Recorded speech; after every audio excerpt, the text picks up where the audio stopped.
మీరు చెప్పేవన్నీ నిజాలుగా నమ్ముతున్నట్టు నటించాను అత్తయ్య.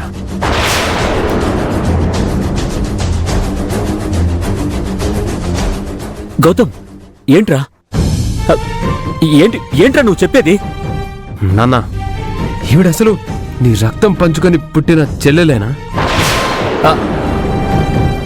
ఆ రాహుల్కి లేనిపోని అబద్ధాలు చెప్పి మా కాపురం ముక్కలు కావడానికి ప్లాన్స్ వేసింది. ఈవిడ మేనత్త కాదు నాన్న, ఊసర వెళ్ళి.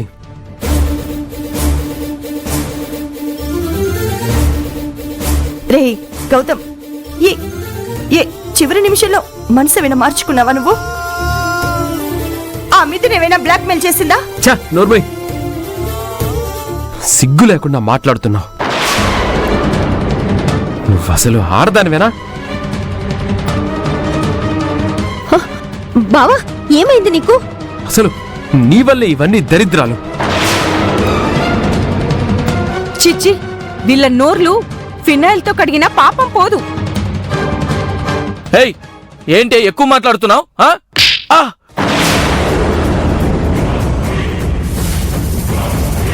నోరు మూసుకొని నిలబడాలా? నువ్వు నోరు మూసుకొని నిలబడు.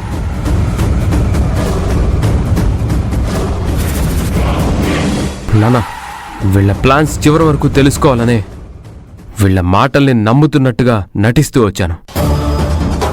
ఈ దుర్మార్గులు చెప్పినట్టు రాహుల్ మిథునలు ఎక్కడికి పోలేదు నాన్న, ఇక్కడే ఉన్నారు. రాహుల్,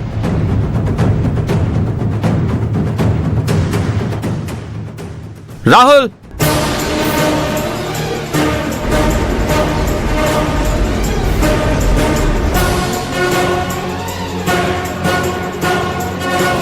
లే బాబు, లే.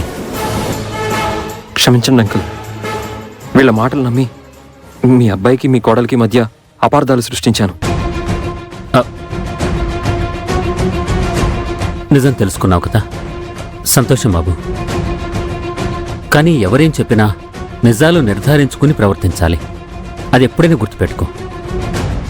పాపం గిల్టీ ఫీలింగ్తో మాకు చెప్పకుండా వెళ్ళిపోతుంటే నేనే ఆపాను నాన్న. అంకుల్, వీళ్ళంత దుర్మార్గులు ఈ భూమి మీద ఎక్కడా ఉండరు అంకుల్.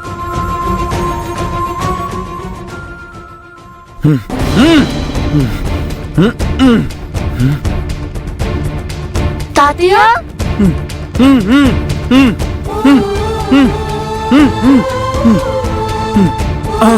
అమ్మా, విప్పండి, విప్పండి, విప్పండి, త్వరగా విప్పండి అమ్మా. రండి తాతయ్య, పదండి. పదండి, పదండి. అవును, అసలు మిథునెక్కడ్రా? ఏంటి మావయ్య గారు, వీళ్ళ ముసుగులన్నీ బయటపడ్డాయా?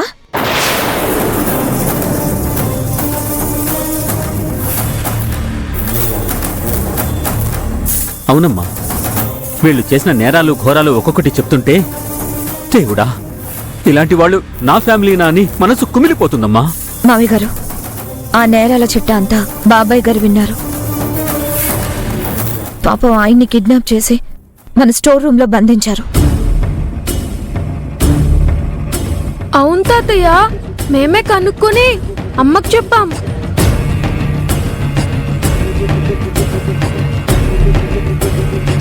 బావగారు, వీళ్ళు ముగ్గురు కలిసి ఎన్ని ఘోరాలు చేసినా మీరు క్షమిస్తారేమో గాని ఒక్క విషయంలో మాత్రం మీరు క్షమించలేరు. ఏంటి బాబా అది? మీ ఆస్తి ఐశ్వర్యం కోసం తన వదిన్నే చంపింది ఈ ఇంద్రాణి.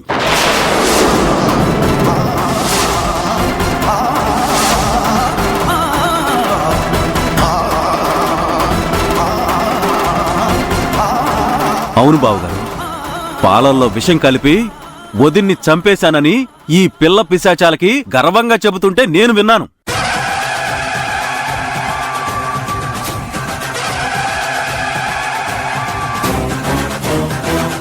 అత్తయ్య,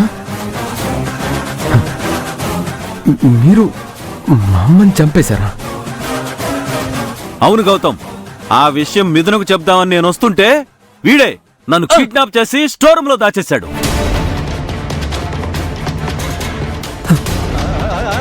ఏమ్మా, ప్రతి రాఖీ పౌర్ణమి పండక్కి ఏం కావాలి అని అడిగితే ఏం వద్దన్నయ్యా, నీ ప్రేమాభిమానాలు చాలు అనేదానివి కదా. ఒక్కసారి నీ ఆస్తంతా కావాలని ఒక్క మాట అనుంటే నీ కాళ్ళ దగ్గర పెట్టేసేవాడిని కదమ్మా. అయ్యో, ఇన్ని రోజులు నా భార్య మామూలుగా చనిపోయిందనుకున్న పిచ్చివాడిని. ఛీ, నా చెల్లెలే హత్య చేసిందా? అన్నయ్య, ఇదిగో ఆ మిథున నా మీద పగతో అబద్ధం చెప్తోంది, మీరు నమ్మకండి. ఆ నువ్విలా మాట్లాడతావనే నేను అది కూడా వీడియో తీశాను. చూడండి. గౌతమ్ అమ్మ మా వదిన్ని చంపింది కూడా నేనే.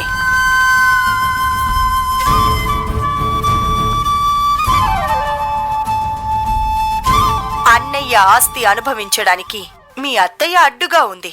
అందుకే పాలల్లో విషం కలిపి హార్ట్ అటాక్ వచ్చేలా చేసి చంపేశాను.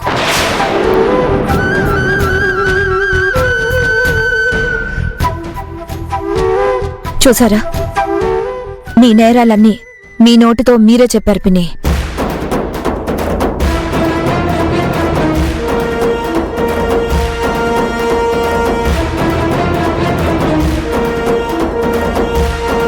వీళ్ళని ప్రాణాలతో ఉండనివ్వకూడదు. గౌతమ్, నువ్వు వదులు నాన్న. వద్దు వద్దు నాన్న, నా మాట వినండి, వద్దు.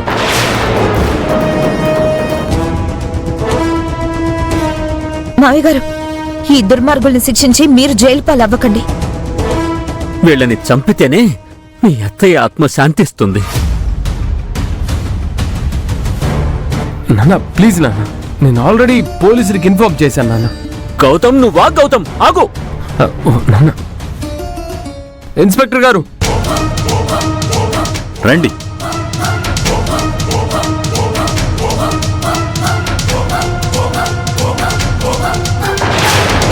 చెప్పాను కదా, వీళ్ళ నేరాలకి సాక్ష్యాలు ఉన్నాయి.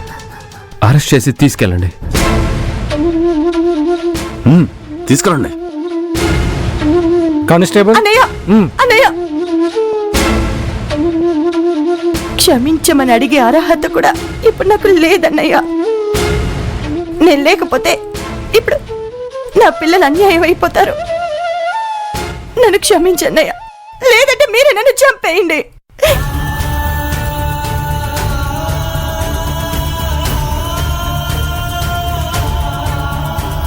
అన్నయ్య, పోలీసులకి మాత్రం అప్పగించకండి అన్నయ్య, ప్లీజ్.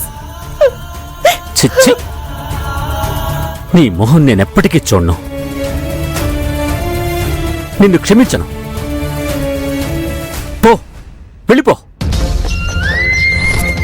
బావా, నా భవిష్యత్ ఏంటో నాకు అర్థమైంది.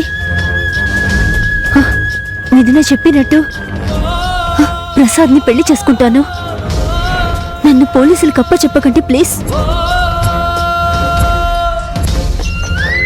బావా, కల్పన ముఖం చూసైనా నన్ను వదిలేయండి. చిచి, నీలాంటి వాడితో నేను కాపురం చెయ్యను. పొయ్యి జైల్లో కూర్చోపో.